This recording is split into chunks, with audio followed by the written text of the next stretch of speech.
সদায় সংগ্ৰামী ৰাইজ আমি গণতান্ত্ৰিক ভাৱে আমাৰ যি ন্যায্য দাবী এই দাবী উত্থাপন কৰিবৰ কাৰণে জিলা প্ৰশাসনৰ জৰিয়তে আমি আচলতে মুখ্যমন্ত্ৰী মহোদয়লৈ আমি স্মাৰক পত্ৰ প্ৰদান কৰিব আহিছো কিন্তু দুৰ্ভাগ্যৰ বিষয় এই গণতান্ত্ৰিক প্ৰতিবাদত আচলতে তিনিচুকীয়া জিলা প্ৰশাসন তথা অসম চৰকাৰে আচলতে ন্যায্যতা দিয়া নাই গতিকে আমি মেমৰিয়েণ্ডাম প্ৰদান কৰিম যদিহে আমাৰ বেৰিকেডটো প্ৰশাসনে আঁতৰাই দিয়ে আমি প্ৰশাসনক জিলা প্ৰশাসনক আমি বিনম্ৰভাৱে অনুৰোধ জনাইছো কাৰণ আমি গণতান্ত্ৰিকভাৱে আহিছোঁ। ইয়াত আমি আপোনালোকৰ লগত আমি কাজিয়া কৰিবৰ কাৰণে, জিলা প্ৰশাসনৰ লগত আমি কিবা কৰিবৰ কাৰণে অহা নাই। গতিকে বেৰিকেডটো আঁতৰাই দিয়ক। আমি গণতান্ত্ৰিকভাৱে আপোনালোকক আমাৰ সংগ্ৰামী ৰাইজকো আমি শান্ত হ'বৰ কাৰণে কৈছোঁ। কিন্তু আপোনালোকে যদি এই গণতান্ত্ৰিক ব্যৱস্থাটোক যদি আপোনালোকে স্বীকৃতি দিব নোখোজে, তেতিয়াহ'লে কিন্তু আমি মেমৰিণ্ডাম নিদিওঁ। এই কথাটো স্পষ্ট। কাৰণ আমি ইয়াত আপোনালোকৰ সৈতে কাজিয়া লাগিবৰ কাৰণে অহা নাই। আমাৰ ন্যায্য দাবী বাক্যৰ কাৰণে আহিছোঁ ইয়ালৈ, বুজিছেনে? আমাৰ ন্যায্য দাবী আজি ১.৫ বছৰে হোৱাৰ পাছত স্বায়ত্তশাসিত পৰিষদৰ নিৰ্বাচন অনুষ্ঠিত নকৰিলে। গতিকে এই ন্যায্যতাটো আমাক লাগিব। আমি এই দেশৰ নাগৰিক, গতিকে নাগৰিক হিচাপে আমাৰ অধিকাৰ আছে। গতিকে আমি জিলা প্ৰশাসনলৈ এইটো বিনম্ৰ আহ্বান, আৰু আমি নিশ্চয় আমাৰ মেমৰিণ্ডাম আমাৰ গণতান্ত্ৰিকভাৱে আপোনাৰ জৰিয়তে আমি মুখ্যমন্ত্ৰীলৈ পঠাম। গতিকে বেৰিকেড থাকি আমি কেনেকৈ দিছোঁ, বেৰিকেডৰ মাজেদি আমি স্মাৰকপত্ৰ দিব নোৱাৰোঁ, বুজিছেনে? আপুনি যদি কিবা ক'ব লগা থাকে ক'ব পাৰে।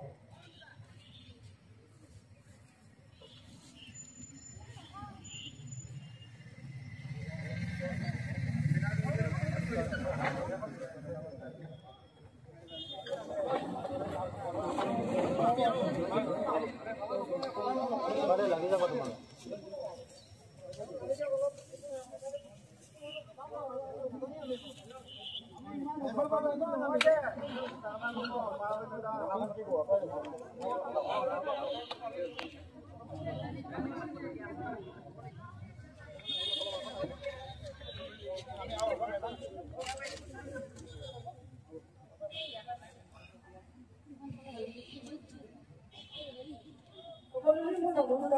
মই জিলা আয়ুক্ত প্ৰতিনিধি হিচাপে আহিছোঁ। মোৰ নাম মাধুৰ্য দৰিয়া, মই সহকাৰী আয়ুক্ত কমিশনাৰ অফিচত।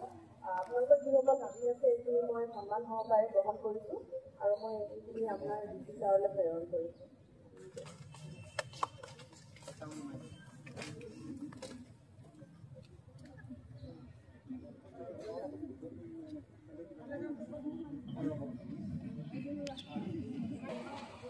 আমি জিলা প্ৰশাসনক মেমৰিণ্ডাম দিয়াৰ প্ৰাক মুহূৰ্তত আমি আমাৰ কথাখিনি ব্যক্ত কৰিব খুজিছোঁ।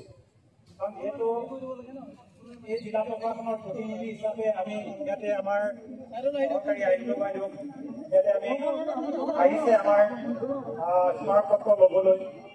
কিন্তু আমি এটা কথা স্পষ্টভাৱে ক'ব খুজিছোঁ, আজি ইয়াত উপস্থিত থকা সদৌ অসম সমাজ কছাৰী ছাত্ৰ সন্থাৰ সাধাৰণ সম্পাদক পৰিকৃত সোণোৱাল ডাঙৰীয়া, সদৌ অসম সমাজ কছাৰী নাৰী সন্থাৰ সভানেত্ৰী ৰশ্মিৰেখা সোণোৱাল বাইদেউ প্ৰমুখ্যে ইয়াতে জাতীয় সংগঠনটোক প্ৰতিনিধিত্ব কৰা মোৰ সংগ্ৰামী সতীৰ্থসকল আৰু শ্ৰদ্ধাভাজন ৰাইজ, আমি সোণোৱাল কছাৰী জনগোষ্ঠী, আৰু এই সোণোৱাল কছাৰী জনগোষ্ঠীসকল অসমৰ আদিম ভূমি সন্তান, আমি জনজাতি।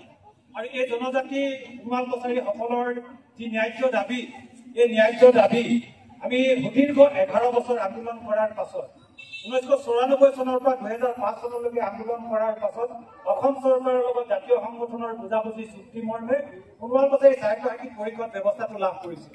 এয়া জাতীয় সংগঠনৰ দাবীৰ ভিত্তিত।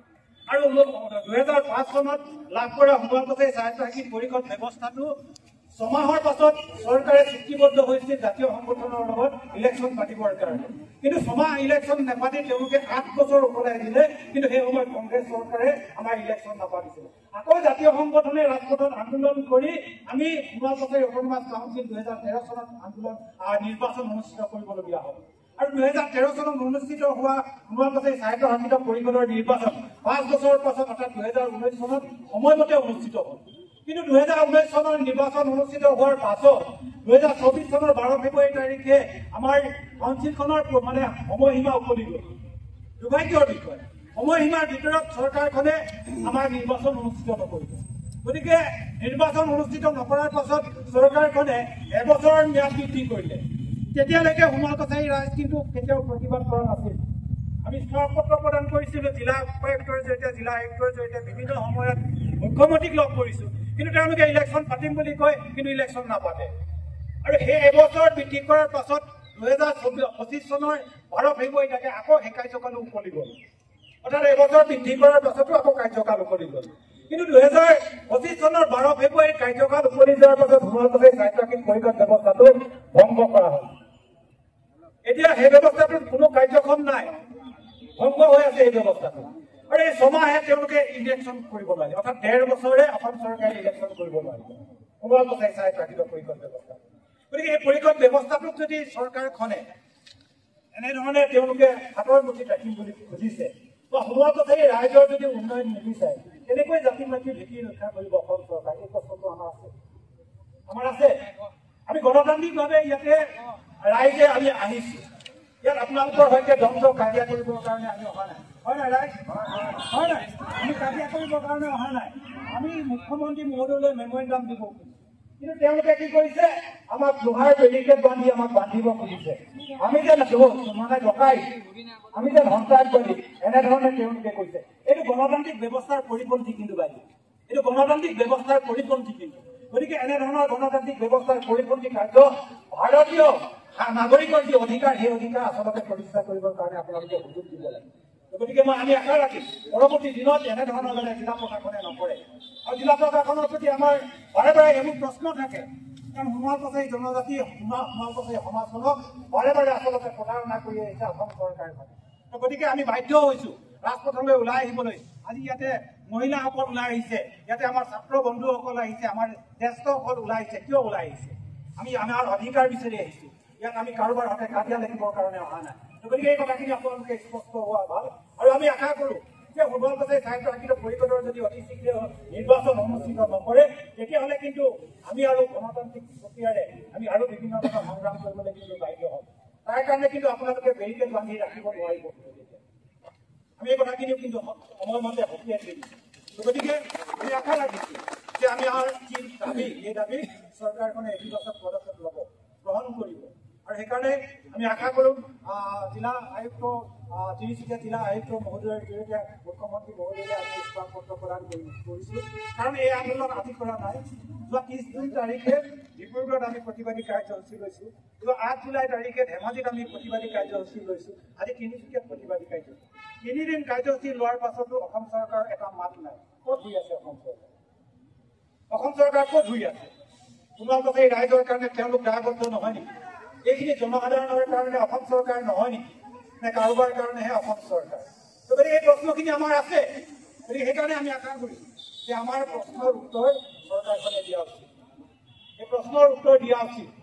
গতিকে আমি শান্তিপূৰ্ণভাৱে, গণতান্ত্ৰিকভাৱে আজি আপোনালোকৰ জৰিয়তে আমাৰ মেমৰেণ্ডাম আমি প্ৰদান কৰিব খুজিছোঁ। আৰু এই মেমৰেণ্ডাম পাছ কৰি দিবৰ কাৰণে আমাৰ কেন্দ্ৰীয় সমিতিৰ সাধাৰণ সম্পাদক পৰিমল সোণোৱাল কাছাৰীক আমি আহ্বান জনাইছোঁ।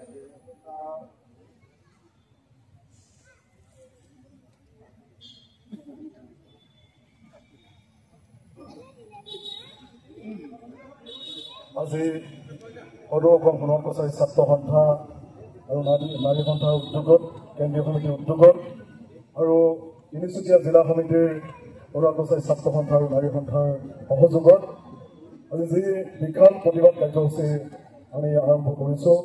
আপোনালোকে ইতিমধ্যে গোটেই কথাখিনি আমাৰ কেন্দ্ৰীয় সমিতিৰ সন্মানীয় সভাপতি দেৱানন্দ চেনেলৰ জৰিয়তে আপোনালোকে অৱগত হৈছে।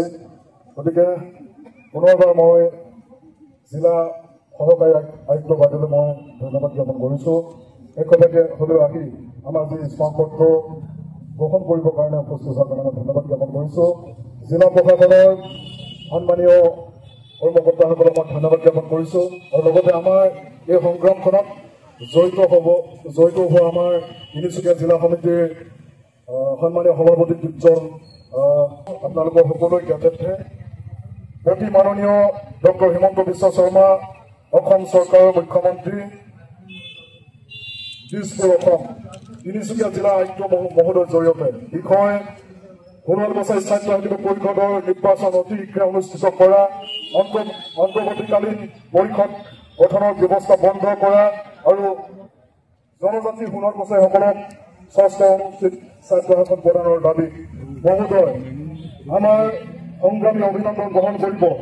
সন্মান সহকাৰে আপোনালোকক জনাওঁ যে সোণোৱাল কছাৰী জাতীয় সংগঠনৰ এক দীঘলীয়া আন্দোলনৰ ফলশ্ৰুতি 2005 চন 4 তাৰিখে অসম চৰকাৰ আৰু জাতীয় সংগঠনৰ মাজত এক স্বাক্ষৰিত বুজাবুজি চুক্তিৰ জৰিয়তে সোণোৱাল কছাৰী সকলে স্বাস্থ্য শাসন ব্যৱস্থা লাভ কৰিবলৈ সক্ষম হয়।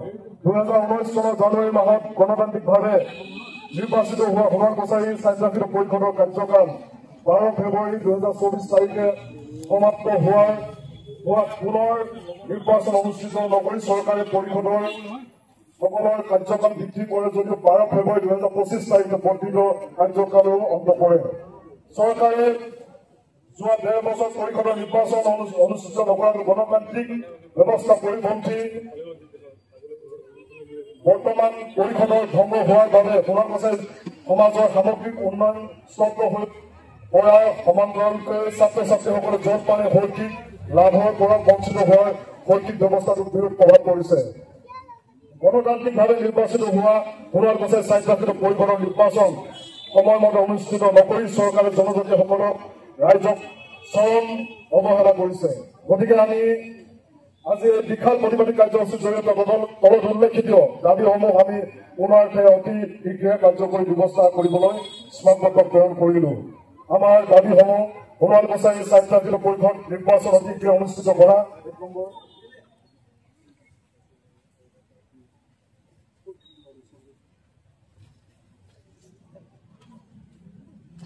2 নম্বৰ হৈছে আমাৰ অন্তৰ্বৰ্তীকালীন পৰিষদৰ ব্যৱস্থা বন্ধ কৰক আৰু 3 নম্বৰ হৈছে জনজাতি সোণাৰগাঁওসকলক ষষ্ঠ অনুষ্ঠিত অন্তৰ্ভুক্তি প্ৰদানৰ দাবীত ধন্যবাদ সহকাৰে দেৱানন্দ চেলেং সদৌ অসম সোণাৰগাঁও ছাত্ৰ সন্থা সন্মানীয় সভাপতি ডাঙৰীয়া, এই অভাৰজন পৰিষদ সোণৰ সদৌ অসম সোণাৰগাঁও ছাত্ৰ সন্থা সাধাৰণ সম্পাদক ৰশ্মিৰেখা সোণোৱাল বাইদেউ সদৌ অসম সোণাৰগাঁও নাৰী সন্থাৰ সন্মানীয় সভানেত্ৰী দীপজল সোণোৱাল ভাৰপ্ৰাপ্ত সভাপতি তিনিচুকীয়া জিলা সমিতি, তিনিচুকীয়া জিলা সমিতিৰ সাধাৰণ সম্পাদক দীপাংকৰ সোণোৱাল ডাঙৰীয়া, সোণোৱালগাঁও নাৰী সন্থাৰ জিলা সমিতিৰ অনুগতা সোণোৱাল বাইদেউ আৰু সাধাৰণ সম্পাদিকা ৰশ্মি বৰচতীয়া সোণোৱাল বাইদেউ। গতিকে আমি আজি যি এই বিশাল প্ৰতিবাদী কাৰ্যসূচীৰ জৰিয়তে আমাৰ যি স্মাৰকপত্ৰখন আমি সন্মান সহকাৰে আমাৰ সহকাৰী আয়ুক্ত বাইদেউৰ হাতত আমি অৰ্পণ কৰিছো। গতিকে যাতে জিলা আয়ুক্ত মহোদয়ৰ জৰিয়তে যাতে আমি অতি সোনকালে আমাৰ ইয়াৰ যি আমাৰ এই দাবী যাতে আমি কিবা এটা সমাধান পাওঁ তাৰ আশা ৰাখি মই আপোনাৰ ওচৰত সন্মানে এই স্মাৰকপত্ৰখন দিবৰ কাৰণে আগবাঢ়িছো। ধন্যবাদ।